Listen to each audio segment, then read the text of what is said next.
எல்லாருக்கும் வணக்கங்க. நான் உங்கள் சதீஷ். நம்மளோட கடலோடைய தொடரில் அடுத்த எபிசோட பார்க்க போகிறோம். நான் இன்றைக்கி மதியம் லஞ்சு சாப்பிட போயிருந்தேன். அப்போ அங்கே ஒரு மலையாளி ஏட்டாவை ஒருத்தரை பார்த்தேன். அவர்கிட்ட பேசிகிட்டு இருக்கிறப்ப நீங்கள் என்ன பண்ணுறீங்கன்னு கேட்டேன். அவர் சொன்னார், நான் ஹெட் பார் டெண்டராக ஒர்க் பண்ணுறேன் அப்படின்னாரு. அப்போ நமக்கு ஒரு கேள்வி, ஃபஸ்ட்டு பார் டெண்டர்னா என்ன அப்படின்ற மாதிரி கேட்டோம். அப்போ அவர் சொன்னார், பாரில் சரக்கெல்லாம் மிக்ஸ் பண்ணி கொடுக்குறவங்களுக்கு பேர் தான் பார் டெண்டர் அப்படின்னு சொன்னார். இதுக்கு நம்ம எப்படி ஜாயின் பண்ணுறது அப்படின்னு கேட்டப்போ, உங்களுக்கு வந்து ப்ரீவியஸாக நல்ல ஹோட்டலில் ஒர்க் பண்ண எக்ஸ்பீரியன்ஸ் இருக்கணும் அப்படின்ற மாதிரி சொன்னார்.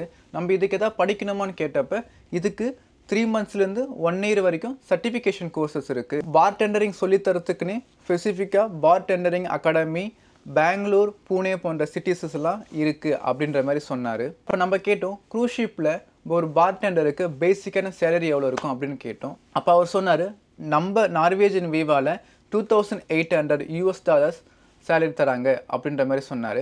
பட் ஆனால் இது ஷிப்பு சேஞ்ச் ஆகும்.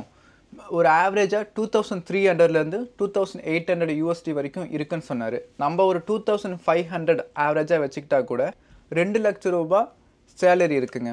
பட் க்ரூஸ் ஷிப்பில் சேர்கிறதுக்கு உங்களுக்கு 2 to 3 years எக்ஸ்பீரியன்ஸ் இருக்கணும்.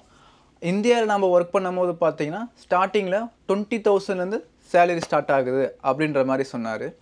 அப்புறம் அவர் சொன்னார், இந்த பார் டெண்டரிங் வேலை எல்லாருக்கும் பிடிக்க வாய்ப்பு கம்மி தான். ஏன்னா இந்த பார்ட்டி நைட் லைஃப் விரும்பாதவங்களுக்கு இந்த வேலை செட் ஆகாது அப்படின்ற மாதிரி சொன்னார். அதுக்கப்புறம் நம்ம சரி ஏட்டா நம்ம கிளம்புறோம் அப்படின்னு சொல்லிட்டு கிளம்பியாச்சு. ஸோ பார்க்குற உங்களுக்கு யாருக்காச்சும் பார்ட்டி நைட் லைஃப்பில் இன்ட்ரெஸ்ட் இருந்தால் நீங்கள் பார் டெண்டர் ப்ரொஃபஷனை கூட எடுத்து லேக்ஸில் ஏர்ன் பண்ணலாம். சரிங்க, இந்த இன்ஃபர்மேஷன் உங்களுக்கு புதுசாகவும் இன்ஃபர்மேட்டிவாகவும் இருக்குன்னு நினைக்கிறேன்.